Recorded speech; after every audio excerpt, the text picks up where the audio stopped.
यह कबूतरी अपने ही अंडों को चुरा लेती है और उन्हें सांप के आगे रख देती है, और यह सांप पल भर का समय भी नहीं लगाता और उन्हें खा जाता है। इधर कबूतरी अपने खाली घोंसले में बैठकर सिर्फ रोती रहती है, क्योंकि यह सिलसिला कई महीनों से चल रहा था।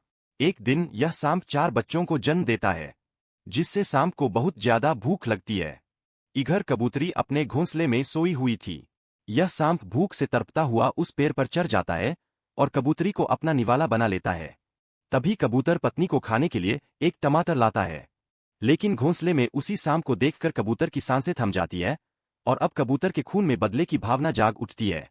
लेकिन वो अकेला कुछ नहीं कर सकता था, इसलिए मदद के लिए वह चील के पास जाता है। कबूतर चील को अपनी सारी घटना कह सुनाता है। चील उस सांप का नाम सुनते ही हक्का-बक्का होकर कांपने लगता है और कबूतर से बिना कुछ कहे उड़ जाता है। लेकिन कबूतर कुछ नहीं समझ पा रहा था और अपनी आखिरी उम्मीद लेकर जंगल के सहारे राजा बाज के पास जाता है। जंगल का राजा बाज कबूतर की ऐसी बातों को सुनकर अपने बीवी बच्चों को हमेशा के लिए जंगल छोड़कर भाग जाता है। अब कबूतर पूरी तरह से टूट चुका था और वहीं सो जाता है। तभी उसके सपने में उसकी पत्नी कबूतरी आती है। कहती है, यह कोई साधारण सांप नहीं है, क्योंकि सांप के भेष में बैठा एक राक्षस है।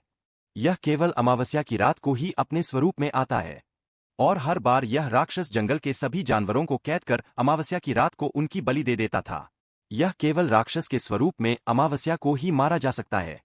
कबूतर की नींद खुलते ही उसकी आंखें चमक उठी, क्योंकि अगले ही दिन अमावस्या थी। कबूतर जंगल से उड़ते हुए गांव में कुत्ता के पास से उसकी बंदूक चुरा लाता है। अब कबूतर उस गुफा में पहले से ही बैठ जाता है।